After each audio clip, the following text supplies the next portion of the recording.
Hello friends, कैसे हैं आप लोग। उम्मीद करते हैं साथियों आप लोग अच्छे होंगे। आज के इस वीडियो में एक नया नोटिफिकेशन मैं आप लोग के लिए लाया हूं। तो चलिए इस नोटिफिकेशन के विषय में मैं आपको कंप्लीट जानकारी A to Z प्रोवाइड करवाता हूं।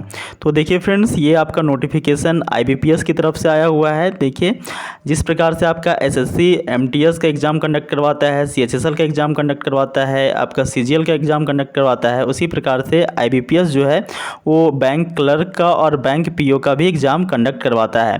तो ये जो वैकेंसी है ना साथियों, ये आपका PO का वैकेंसी है, यानी प्रोविजनरी ऑफिसर का वैकेंसी है, जिसका एग्ज़ाम कौन लेता है तो IBPS लेता है। ठीक है, यहाँ पे आप देख पा रहे होंगे साथियों, यहाँ पे वैकेंसी जो है वो किस चीज़ का है। तो यहाँ पे आपको बताया गया है common recruitment process for the recruitment of provisionary officer and management trainee. ठीक है, आपका जो वैकेंसी है साथियों वो प्रोविजनरी ऑफिसर का और मैनेजमेंट ट्रेनी का है, और ये आपका IBPS 12 है। ठीक है, 12वां नंबर का है।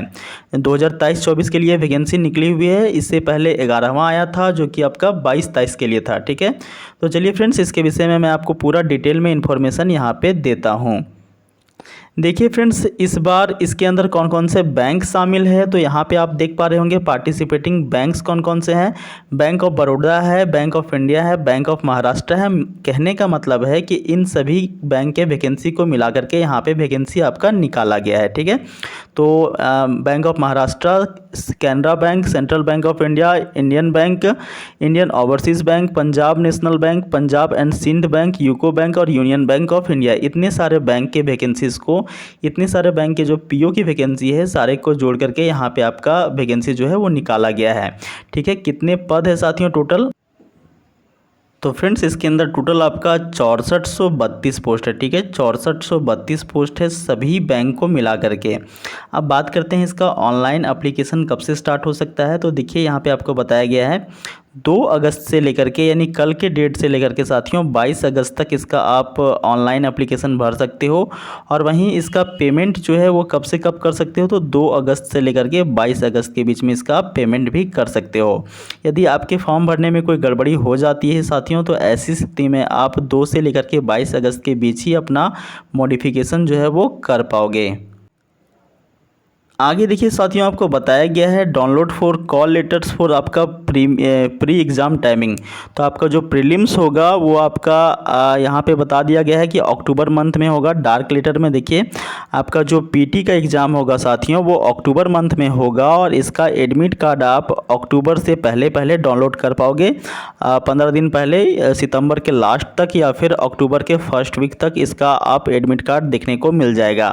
वहीं फ्रेंड्स, इसकी रिज़ल्ट की बात करें प्रीलिम्स की, तो इसका रिज़ल्ट आपको नवंबर मंथ में देखने को मिल जाएगा, और इसका मेंस का एग्ज़ाम जो है वो नवंबर में ही हो जाएगा। ठीक है, तो इसका ऑब्वियस सी बात है मेंस का एग्ज़ाम नवंबर में होगा, तो इसका एडमिट कार्ड भी नवंबर मंथ में ही जारी आपका कर दिया जाएगा। अब बात करते हैं मेंस का रिज़ल्ट कब जारी होगा। तो मेंस का रिज़ल्ट आपका 1 महीने के भीतर यानी दिसंबर मंथ में जारी हो जाएगा। उसके बाद आपका इंटरव्यू के लिए कॉल कब आएगा, तो 2023 के अंदर जनवरी फरवरी में आपका इंटरव्यू के लिए कॉल आ जाएगा। उसके बाद फ्रेंड्स, जिन भी अभ्यर्थियों का सिलेक्शन होगा उनको यहाँ पे प्रोविजनल अलॉटमेंट लेटर जो है वो जारी कर दिया जाएगा अप्रैल 2023 तक। मतलब नेक्स्ट ईयर आपका ज्वाइनिंग अप्रैल मई के बीच में हो जाएगा। उम्मीद करते हैं यहाँ तक जानकारी आपको समझ में आया होगा। दोस्तों, अब बात करते हैं एलिजिबिलिटी क्या है, मतलब कि योग्यता इसके लिए क्या रखा गया है।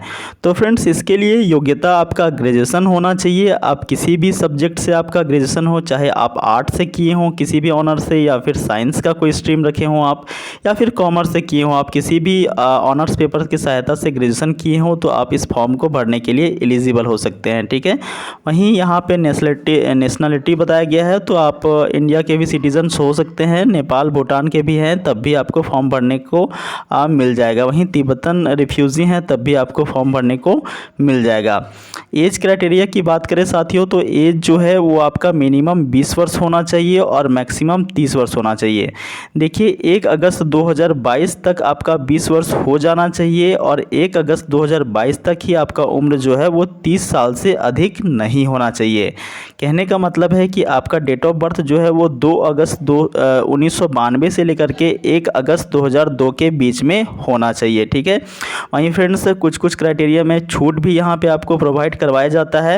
यदि आप SC या फिर ST कैटेगरी से बिलोंग करते हैं तो आपको 5 वर्ष का छूट दिया जाता है। मीन्स आप यहाँ पे मैक्सिमम एज जो है वो 30 वर्ष का है, तो SC ST वालों को 35 वर्ष तक इस फॉर्म को भरने के लिए एलिजिबल माना जाता है। वहीं फ्रेंड्स OBC के अंदर यदि आप नॉन क्रीमी लेयर के अभ्यर्थी हो तो आपको 3 वर्ष का छूट मिलेगा, मतलब 30 से लेकर के आप 33 वर्ष तक इस फॉर्म को भर सकते हो। वहीं PWBD कैंडिडेट है, यानी कि पर्सन विथ बेंचमार्क डिसेबिलिटीज़, तो उनको 10 वर्ष का इसमें छूट मिलता है। PWBD के लिए 30 वर्ष मैक्सिमम ना होकर के 40 वर्ष उनका मैक्सिमम वहाँ तक फॉर्म आप भर पाओगे। वहीं फ्रेंड्स रिटायर्ड सर्विसमैन वाले कैंडिडेट की बात करें, जो आर्मी, नेवी अथवा एयरफोर्स इत्यादि से जो रिटायर्ड हो जाते हैं उनके लिए मैक्सिमम एज जो है 5 वर्ष एक्स्ट्रा मिल जाता है, यानी कि 35 वर्ष तक ये भी फॉर्म को भर पाएंगे। जैसा कि फ्रेंड्स मैंने आपको बताया कि इसके लिए आपका डिग्री होना चाहिए, यानी कि ग्रेजुएशन होना चाहिए, और 22 अगस्त 2022 तक, ठीक है, 22 अगस्त 2022 तक आपका डिग्री कंप्लीट हो जाना चाहिए, यानी कि ग्रेजुएशन जो है वो आपका कंप्लीट हो जाना चाहिए। साथियों अब बात करते हैं सिलेबस इसका क्या रहने वाला है। तो देखिए प्रीलिम्स एग्ज़ाम्स के लिए आपका इसमें टोटल 3 टेस्ट होता है। यहाँ पे देखिए नेम ऑफ टेस्ट लिखा हुआ है, इंग्लिश लैंग्वेज का, क्वांटिटेटिव एप्टीट्यूड का यानी मैथमेटिक्स का, और रीजनिंग का। ठीक है, इंग्लिश में आपका 30 क्वेश्चंस रहेगा, 30 मार्क्स का रहेगा। मैथमेटिक्स में आपका 35 क्वेश्चन 35 मार्क्स का रहेगा, और रीजनिंग के अंदर 35 क्वेश्चन 35 मार्क्स का रहेगा। ठीक है, मीडियम ऑफ एग्जामिनेशन इंग्लिश का है भाई, तो ऑब्वियस सी बात है इंग्लिश में ही आपका रहेगा। जबकि मैथ और रीजनिंग आपका हिंदी, आप जिसमें कंफर्टेबल हो, हिंदी में आप देना चाहो तो हिंदी में दे सकते हो, मतलब बाइलिंगुअल रहेगा, हिंदी और इंग्लिश दोनों में। और तीनों के लिए आपको टाइम जो है वो 20-20 मिनट का अलग अलग से दिया जाएगा। ठीक है, 20 मिनट अलग से इंग्लिश के लिए, 20 मिनट अलग से आपका मैथ के लिए, और 20 मिनट अलग से आपका रीजनिंग के लिए।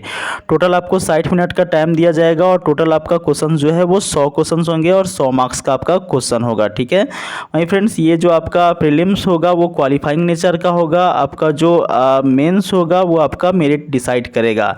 देखिए फ्रेंड्स यहाँ पे बताया गया है मेंस के विषय में सिलेबस, तो आप देख पा रहे होंगे इसमें आपका टोटल जो है वो देख पा रहे होंगे, पहला रीजनिंग और कंप्यूटर एप्टीट्यूड रहेगा, जिसमें से टोटल 45 क्वेश्चंस पूछे जाएंगे। मैक्सिमम मार्क्स इसका आपका 60 रहेगा, पेपर आपका बाइलिंगुअल रहेगा। ठीक है, और इसके लिए आपको टाइम जो है वो 60 मिनट का दिया जाएगा। वहीं फ्रेंड्स यहाँ पे general economy, banking and awareness से आपका टोटल 40 क्वेश्चंस रहेंगे, मैक्सिमम मार्क्स इसके लिए 40 रहेगा। मीडियम ऑफ एग्जाम आपका बाइलिंगुअल रहेगा, हिंदी और इंग्लिश में। टोटल इसके लिए टाइम आपको 35 मिनट का टाइम मिलेगा। वहीं फ्रेंड्स तीसरा जो है सिलेबस इसके अंदर इंग्लिश लैंग्वेज रहेगा, जिसमें टोटल नंबर ऑफ क्वेश्चन 35 रहेंगे, मैक्सिमम मार्क्स इसके लिए आपको 40 अलॉट किया जाएगा। और ऑब्वियस सी बात है इंग्लिश है तो भाई इंग्लिश में ही आपको लिखना पड़ेगा, और इसके लिए टाइम आपको 40 मिनट का दिया जाएगा। उसके बाद फ्रेंड्स आपका डेटा एनालिसिस एंड इंटरप्रिटेशन है, जिसमें नंबर ऑफ क्वेश्चंस 35 रहेंगे, मैक्सिमम मार्क्स आपका 60 रहेगा, और मीडियम ऑफ एग्जामिनेशन यहाँ पे बाइलिंगुअल रहेगा, आप जिसमें कंफर्टेबल हो उसमें आप पेपर को दे पाओगे। टाइम इसके लिए आपको फ्रेंड्स 45 मिनट्स मिलेंगे। इस प्रकार से टोटल नंबर ऑफ क्वेश्चन 155 हो जाते हैं, मैक्सिमम मार्क्स आपका 200 हो जाता है, और टोटल टाइमिंग जो है वो 3 घंटा का हो जाता है। उसके बाद 5वां नंबर में आपका इंग्लिश लैंग्वेज के अंदर आपका लेटर राइटिंग और एसे रहता है। ठीक है, लेटर राइटिंग और एसे के लिए इसमें टोटल 2 क्वेश्चंस रहते हैं, इसके लिए आपको 25 मार्क्स दिया जाता है। और यहाँ पे भाई इंग्लिश लैंग्वेज के अंदर आपको राइटिंग और एसे लिखना है तो इंग्लिश में ही होगा, और इसके लिए आपको 30 मिनट जो है वो अलॉट किया जाता है। फ्रेंड्स मैं आपको फिर से यहाँ पे क्लियर कर देना चाहता हूँ, देखिए यहाँ पे डार्क में आपको बता दिया गया है साथियों कि marks obtained in the online mains examination only will be considered for the shortlisting for interview and also for the final merit list. तो आपका जो फाइनल मेरिट लिस्ट तैयार होगा ना साथियों, वो आपके मेंस के एग्जाम के आधार पर होगा, ना कि पीटी के एग्जाम के आधार पर। पीटी आपका क्वालिफाइंग नेचर का होता है, आप मेन्स क्वालिफाई करते हो, फिर आपका इंटरव्यू होता है, और फिर आपका जो है वो फाइनल ज्वाइनिंग जो है पैनलिस्ट बना करके तैयार किया जाता है। उम्मीद करता हूं साथियों कि सारा जानकारी आपको समझ में आ गया होगा। कोई क्वेरी रह गया हो तो कमेंट सेक्शन में ज़रूर पूछें, मैं आपको अवश्य रिप्लाई करूंगा। मिलते हैं नेक्स्ट वीडियो में एक नई अपडेट के साथ, तब तक के लिए नमस्कार।